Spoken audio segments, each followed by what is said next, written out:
네, 감사합니다. 우리 교회는 성경을 하나님의 말씀으로 믿는 교회입니다. 성경이 하나님의 말씀이라는 것은 성경을 통해서 삼위일체 하나님을 만날 수 있고 또 그분의 뜻을 우리가 충분히 이 성경을 통해 알 수 있다라는 의미입니다. 물론 여러분, 우리가 살아가는 이 세상에 성경의 원본은 존재하지 않습니다. 그래서 어떤 사람은 성경이 왜곡되었다라고 말하는 사람들도 있습니다. 하지만 원본은 없지만 성경은 많은 사본들을 가지고 있습니다. 그래서 그 사본들의 일치를 통해서 비교적 꽤 정확하게 성경의 원래의 내용이 우리에게 전달되고 있다는 것을 우리가 알 수 있습니다. 조금의 사본상의 오류는 있을 수 있습니다. 그런데 그런 오류들이 성경의 본래의 내용을 변경시키거나 왜곡시키지는 않습니다. 그래서 지금도 우리는 우리가 가지고 있는 그 성경 말씀을 하나님의 말씀이라고 여기며 그것을 우리 삶의 표준으로 생각하고 있는 것이죠. 그럼 여러분, 목사의 설교는 하나님의 말씀일까요? 대답이 없으시네요. 네. 하나님의 말씀일 수도 있고요. 또한 아닐 수도 있다라고 생각됩니다. 그렇다면 어떤 기준으로 그것이 판단될까요? 제가 생각하고 공부한 바로는 목사의 설교가 하나님의 말씀이 되기 위해서는 먼저 그 설교가 성경 안에 있어야 합니다. 절대로 성경을 벗어난 설교는 하나님의 말씀이라고 말할 수 없습니다. 또한 그 성경을 해석할 때 목사가 하고 싶은 말이 아니라 본문이 하고 싶은 말을 성도들에게 전달해야 하는 것이죠. 제가 다닌 학교는요, 징그러울 정도로 성경 본문을 보게 합니다. 그리고 성경 원어를 보게 합니다. 그래서 저희 학교 출신들은 조금 병적으로 설교가 재미가 없습니다. 재미없잖아요, 그죠? 네. 저는 목회를 시작하면서 매주일 설교 본문을 제가 의도한 대로 정하지 않기 위해서 교회역이 정해놓은 설교 본문 중에 하나를 선정하여 설교합니다. 우리 교회는요, 생긴 지 2000년이 되었고 많은 믿음의 선조들이 그 매주일 교회력에 따라서 교회 절기에 따라서 성경 본문들을 정해놓았습니다. 그래서 그 성경 본문, 정해진 본문을 가지고 설교를 하게 되는 것이죠. 물론 필요에 따라서는 제가 본문을 정하기도 합니다. 그러나 거의 80% 이상은 교회력에 따른 본문을 설교합니다. 그러니 제가 하는 설교와 선택된 본문은 사실 저의 의도가 대부분은 아니라는 것입니다. 그러나 신기하게도 그 정해진 말씀들을 제가 설교를 준비하다 보면 이 말씀이 지금 우리에게 필요한 말씀이구나라고 깨달아질 때가 많고 저는 그것을 하나님께서 우리 교회를 이끌어가고 계시는 증거처럼 여기고 있습니다. 오늘 우리에게 주어진 본문을 보십시오. 바울이 자신의 직분에 대해서 설명하고 변호하면서 자신이 하나님께 받은 직분의 가장 중요한 것이 무엇인지를 설명하고 있는 본문입니다. 물론 이 본문은 직분자에게만 적용되는 것이 아니라 하나님의 백성으로 부르심 받은 모든 하나님의 성도들에게 주어지는 말씀입니다. 그러므로 우리는 이 본문의 말씀을 통해서 교회로 부르신 그 이유, 하나님께서 교회로 부르신 우리들이 이 땅에서 어떤 마음으로 무엇을 중요하게 생각하며 살아가야 할지를 본문을 통해 한번 살펴보면 좋겠습니다.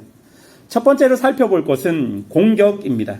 여러분, 오늘 본문은 고린도 후서입니다. 고린도 후서는 고린도 교회에게 바울이 보낸 편지 중에 하나입니다. 고린도 교회는 바울이 설립한 교회입니다. 사도행전 18장을 보면 바울이 2차 선교 여행 중에 고린도에서 복음을 전합니다.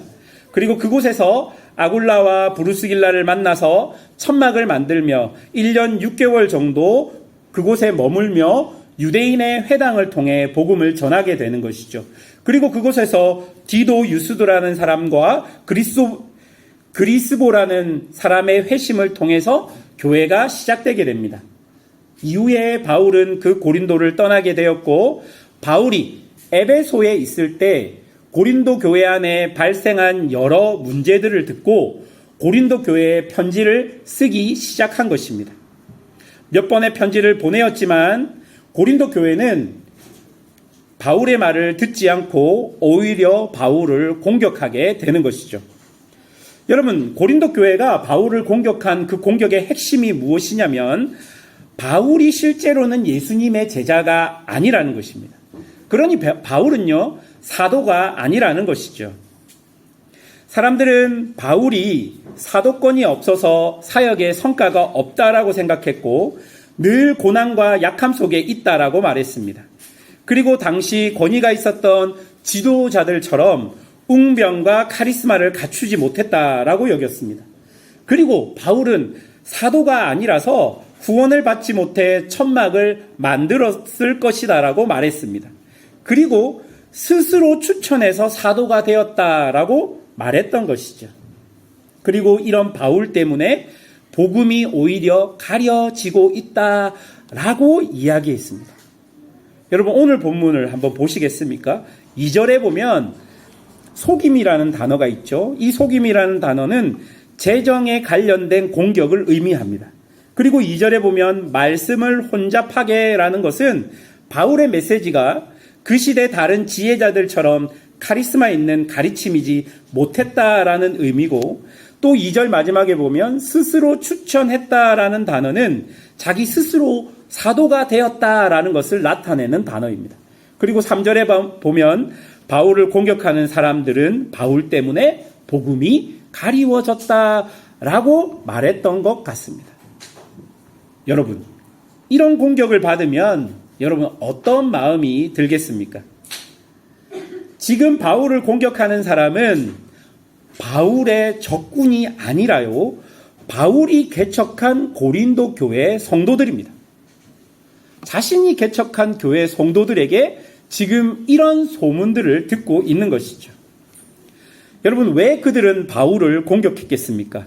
고린도후서 11장 13절에 보면 이렇게 기록되어 있습니다. 그런 사람들은 거짓 사도요 속이는 일꾼이니 자기를 그리스도의 사도로 가장하는 자들이니라. 여러분, 고린도 교회 성도들이 바울을 그렇게 공격했던 이유는 그 고린도 교회에 누가 들어왔기 때문입니까? 거짓 사도가 들어왔기 때문입니다. 거짓 교사가 들어왔기 때문입니다. 거짓 교사들은 고린도 교회에 가서 바울에 대한 오해, 그리고 바울에 대한 왜곡을 그 성도들에게 알려주고 심어준 것이죠. 여러분, 이런 공격을 당하면 충분히 낙심할 수밖에 없고, 또한 모든 것을 그만두고 싶은 마음이 당연한 것일 것입니다. 바울의 입장에서는 자신의 약함 속에서도 복음을 위해 고난을 받으며 복음을 전파했는데, 그리고 그 복음의 열매라고 말할 수 있는 고린도 교회에서 이런 공격을 당하는 것 자체가 정말 어렵고 힘들 수 있겠다라고 생각되었습니다. 많은 사람들이 이런 이유로 상처를 받습니다. 교회 일을 하다 보면 나는 열심히 노력한다고 했는데 그것이 다른 사람들의 공격의 대상이 되어서 나의 선한 마음과 의도가 악한 것으로 오해받을 때가 있다라는 것이죠. 또 교회 안에서 안 좋은 소문이 나를 통한 안 좋은 소문이 있기도 한 것을 우리는 발견할 때도 있다라는 것이죠. 그럴 때마다 우리는 아무것도 하지 못하고 지금 당장이라도 교회를 나오지 않겠다라는 마음이 우리에게 들 수도 있을 것입니다. 여러분, 이것은 교회뿐만 아니라 세상에서도 마찬가지입니다. 나의 열심, 나의 열정이 다른 사람들의 공격의 대상이 되면 아무것도 하지 않을 거야 라는 마음이 우리 안에 들 수밖에 없을 것입니다. 이런 공격을 당한 바울은 어떻게 대응하였을까요? 두 번째로 살펴볼 것은 바울의 대응입니다. 여러분 1절 말씀 한번 보시겠습니까? 다 같이 1절 한번 읽어보겠습니다. 시작. 그러므로 우리가 이 직분을 받아 긍휼하심을 입은 대로 낙심하지 아니하고. 여러분 이 1절에 보면요, 세 가지 동사가 나오는데요, 받았다, 입었다, 아니한다 라는 동사가 나옵니다. 여러분 이 세 가지 동사의 시제는 모두 지속을 의미하는 동사입니다. 그러니까 과거의 어떤 시점에 하나님께 받은 직분과 하나님께 받은 긍휼이 지금까지 지속되고 있다라는 표현인 것이죠. 여러분 이 말은요, 아무리 사람들이 바울을 향해 당신은 사도가 아닙니다, 당신이 사도가 아닌 증거는 이것입니다, 저것입니다, 이렇게 이야기하면서 수만 가지의 이유를 갖다 붙여도 하나님께로부터 온 그 직분 그리고 그 긍휼이 지금도 끊어지지 않고 지속적으로 나에게 있다라는 거예요. 그 말을 바울은 지금 1절에서 하고 있습니다. 그래서 바울은 이런 신실한 하나님의 은혜에 힘입어 어떻게 한다고요? 낙심하지 않는다라고 이야기합니다. 이 낙심하지 않는다는 것도 지속입니다. 아무리 많이 사람들이 나를 공격해도 하나님께서 나에게 주신 그 직분이 나에게 지속되어 있고 하나님의 긍휼과 자비가 나에게 지속되어 있기 때문에 나는 그 하나님의 신실하심에 의거해서 낙심하지 않겠다라고 바울은 이야기합니다. 그리고 바울은 2절에서 뭐라고 말하냐면요, 부끄러운 일을 버렸다라고 말합니다. 즉 이전에는 바울이 예수를 믿는 사람들을 죽이고 다녔던 그 과거의 일, 그 과거의 일이 더 이상 자신에게 영향력을 주지 못한다라는 의미일 것입니다. 여러분, 사람들은요, 보통 어떤 사람들을 공격할 때 어떻게 이야기합니까? 과거에 다 끝난 이야기를 이야기하지 않습니까? 당신도 옛날에 그렇게 하지 않았습니까? 바울의 공격자들도 그렇게 바울을 공격합니다. 바울 당신 옛날에 내 친구 당신이 잡아가지 않았습니까? 그런데 바울은 자신의 부끄러운 일, 그런 일들을 버렸다라고 말하고 있는 것이죠. 그러면서 바울은 사람들이 공격하는 내용들을 하나하나 그렇게 하지 않았다라고 말합니다. 2절을 계속 보십시오. 아까 얘기했던 속임을 행하지 않았다, 말씀을 혼잡하게 하지도 않았다, 사도로서 하나님과 사람 앞에서 그 양심 앞에서 떳떳하다라고 이야기합니다. 자신의 사도됨은 하나님과 지금까지 자신을 통해 복음을 들었던 사람들에 의해서 판단될 것이다 라고 말하고 있는 것입니다. 그리고 3절에서는 누군가가 복음을 깨닫지 못한다면 그것은 바울, 내가 감추고 있는 것이 아니라 그들이 복음을 잘못 알고 있기 때문이다 라고 이야기하고, 4절에서는 세상 신이 마음을 혼미하게 한 것이라고 이야기합니다. 이 말은요, 지금 바울이 전한 복음을 듣고 바울이 전한 복음은 혼란스럽다라고 이야기하는 사람들이 사실은 자기 자신이 복음을 듣고 싶지도 깨닫고 싶지도 않았던 사람들이 아닐까라고 이야기합니다. 그리고 자신의 복음 전파는 문제가 없다라고 변호한 것이죠. 바울이 왜 이렇게 당당하게 내가 전한 복음은 훼손되지 않았습니다 라고 이야기할 수 있겠습니까? 5절 때문입니다. 여러분 5절 보십시오. 우리는 우리를 전파하는 것이 아니라 오직 그리스도 예수의 주 되신 것과 또 예수를 위하여 우리가 너희의 종된 것을 전파함이라. 여러분, 바울이 당당하게 이야기할 수 있었던 것은 바울은 복음을 전파하면서 자기를 드러내지 않았고 오직 그리스도만 드러내기를 원했던 사람이고 그의 삶에서 그렇게 해서 그리스도가 드러났기 때문일 것입니다. 여러분, 그리스도가 전파된다라는 것은 바울에게 어떤 의미인 줄 아십니까? 그것이 6절에 나옵니다. 6절 보시면 어두운데 빛이 빛이라 말씀하셨던 그 하나님께서 예수 그리스도의 얼굴에 있는 하나님의 영광을 아는 빛을 우리 마음에 비추셨느니라. 여러분, 바울에게 그리스도는 곧 하나님의 영광이었습니다. 그래서 바울의 복음의 핵심은 그리스도를 전하는 것이었습니다. 자기를 전하는 게 아니에요. 그 시대 어떤 설교자들처럼 내가 이렇게 잘하지, 카리스마를 드러내고 봐, 나 멋지잖아.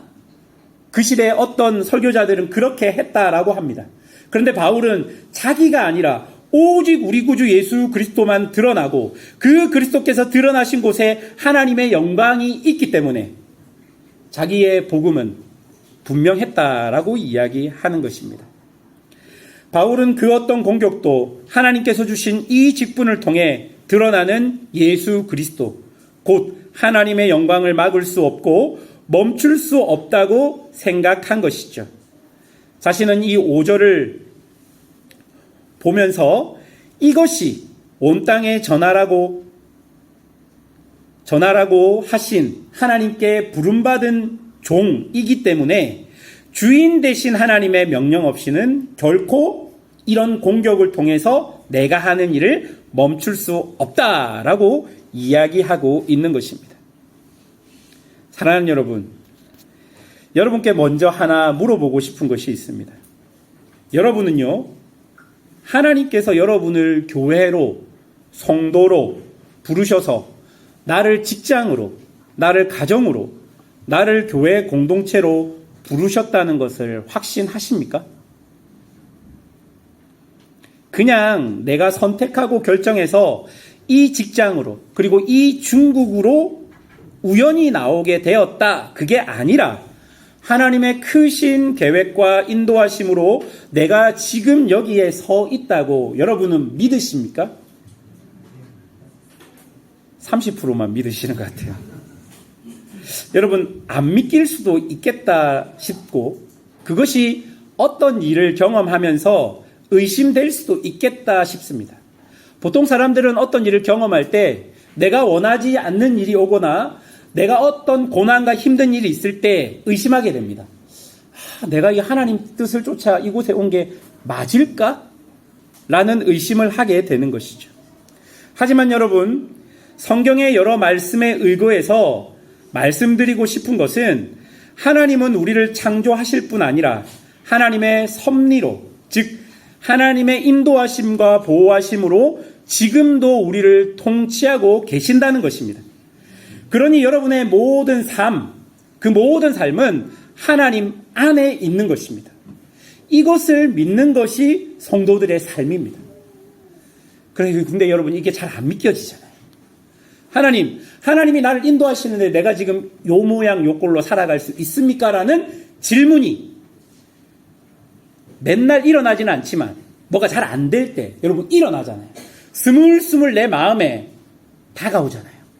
어떤 분은, 남자분들은 직장에서 혹은 어떤 일이 잘 안 될 때, 우리 여자 집사님들은 아이들이 속색일 때 스물스물 올라오잖아요.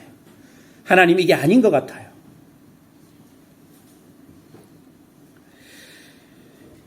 여러분, 하나님께서는 여러분을 불러서 이곳 가운데, 그리고 이곳 교회로, 여러분의 직장으로, 가정으로, 여러분이 지금 만나고 섬기고 있는 어떤 공동체로, 구역으로 보내셨습니다. 그것을 믿는 사람들에게는 무엇이냐면 하나님이 여러분을 그곳에 보낸 이유가 있습니다. 이걸 교회 용어로는 뭐라고 하냐면 사명이라고 합니다. 그러니까 사명이 있다는 거예요.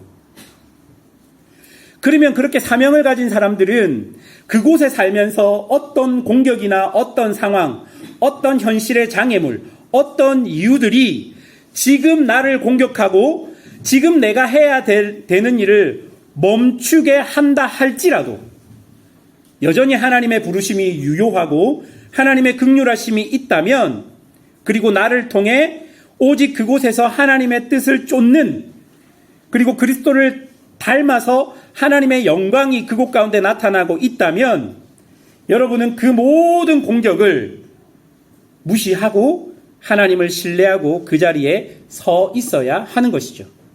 그것이 바로 오늘 바울이 이야기했던 오늘 내용의 핵심입니다. 그러면 여러분 마음에 무엇부터 해야 됩니까? 하나님이 나를 부르셨다는 확신이 있어야 합니다. 확신이 있어야지 여러분은 사명자로 이 땅을 살아갈 수 있게 되는 것이죠. 세 번째로 살펴볼 것은 질그릇 속의 보배입니다. 바울에게 가장 중요한 것은 우리 구주 예수님이셨습니다. 고린도전서 2장 2절에 보면 내가 너희 중에서 예수 그리스도와 그의 십자가에 못 박히신 것 외에는 아무것도 알지 아니하기로 작정하였음이라. 빌립보서 3장 8절을 보면 또한 모든 것을 해로 여김은 내 주 그리스도 예수를 아는 지식이 가장 고상하기 때문이라. 내가 그를 위하여 내 모든 것을 잃어버리고 배설물로 여김은 그리스도를 얻고라고 이야기합니다. 갈라디아서 6장 14절은 이렇게 이야기합니다.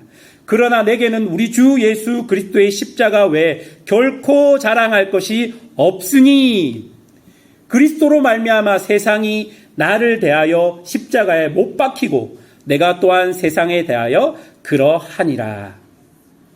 바울은 여러 서신에서 자신에게 가장 중요한 것은 오직 예수 그리스도라고 말합니다.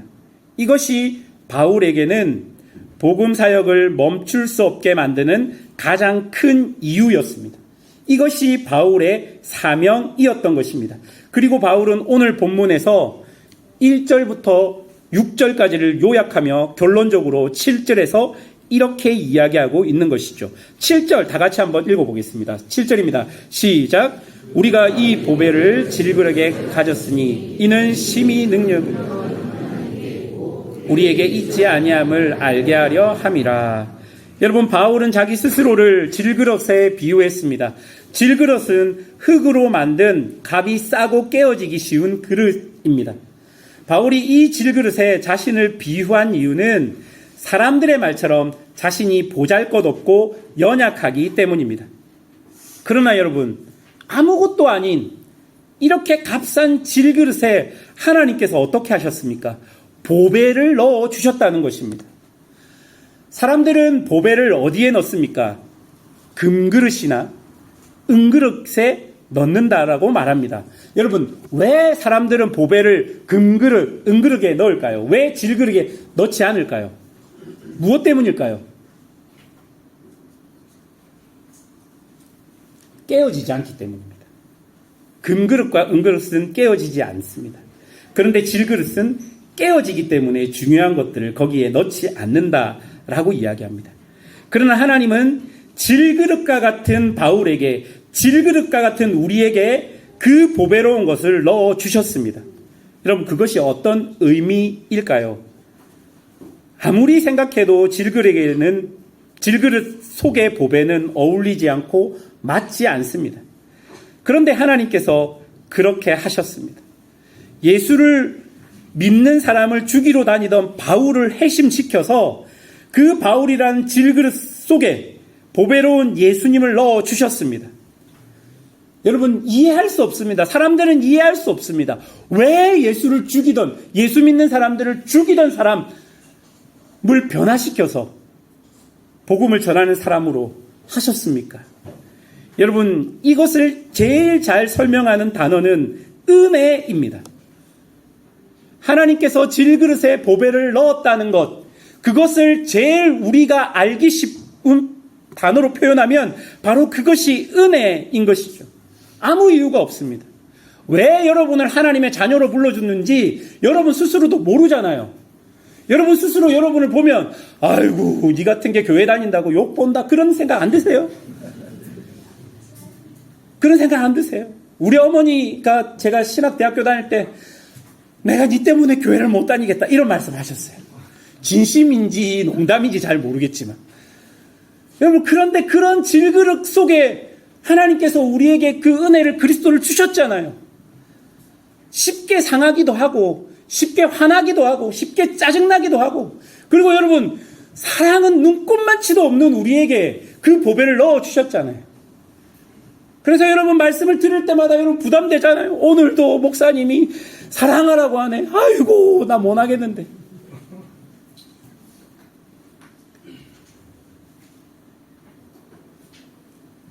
자, 한 주 동안 여러분, 기도를 하면서 하나님, 직분자들 했는데 전부 다 오시는 게 저는 부족합니다.